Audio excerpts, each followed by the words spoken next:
Assalamualaikum warahmatullahi wabarakatuh. Perkenalkan, nama saya Sipa Hanifa dengan nomor NPM 2101099. Di sini saya akan menjelaskan mengenai korupsi untuk memenuhi tugas pendidikan anti korupsi. Sebelumnya, apa itu korupsi? Dalam bahasa Latin, korupsi adalah corruptio yang artinya busuk, rusak, menggoyahkan, memutarbalik, atau menyogok. Sedangkan menurut Kamus Besar Bahasa Indonesia, korupsi merupakan penyelewengan atau penyalahgunaan uang negara untuk keuntungan pribadi atau orang lain. Beberapa ahli juga berpendapat, salah satunya yaitu Dr. Kartini Kartono, korupsi merupakan tingkah laku individu yang menggunakan wewenang dan jabatan guna untuk mencari keuntungan dan merugikan kepentingan umum. Kemajuan suatu negara sangat ditentukan oleh kemampuan dan keberhasilannya dalam melaksanakan pembangunan. Indonesia merupakan salah satu negara terkaya di Asia karena kekayaan alamnya yang melimpah. Tetapi ironisnya, rendahnya kualitas moral dan kepribadiannya menyebabkan terjadinya kasus korupsi yang sangat memalukan. Berdasarkan Indeks Persepsi Korupsi 2021, Indonesia berada di peringkat 96 dari 180 negara.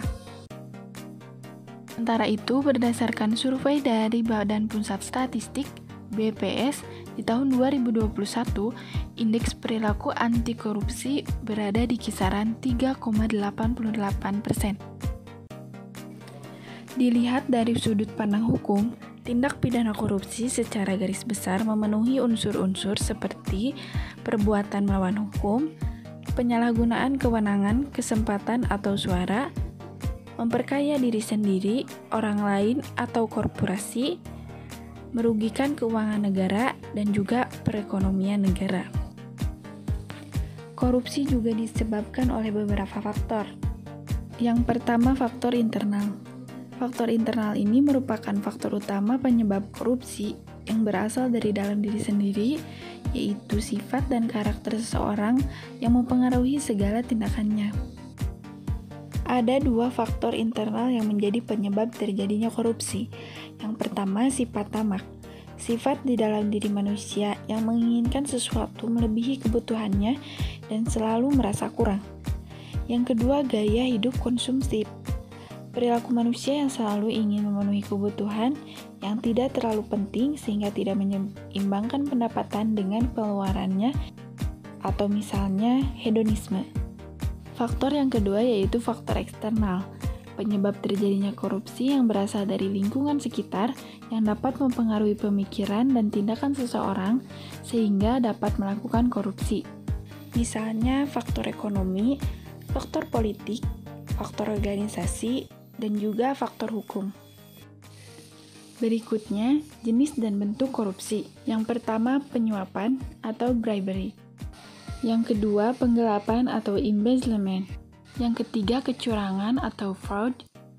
Yang keempat, pemerasan atau extortion. Dan yang kelima, favoritisme atau favoritism. Ada begitu banyak contoh kasus korupsi di Indonesia. Salah satunya yaitu kasus IKTP. Total kerugian negara saat itu mencapai 2,3 triliun rupiah. Yang kedua, proyek Hambalang. Kerugian negara mencapai 706 miliar rupiah.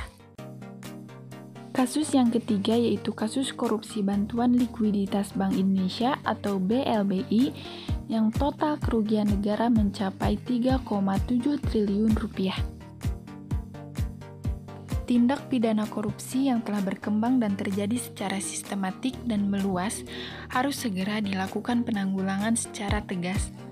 Pelaku korupsi harus dijatuhi sanksi yang berat atau hukuman mati jika perlu, di samping perampasan harta kekayaan yang didapat dari tindakan pidana korupsi.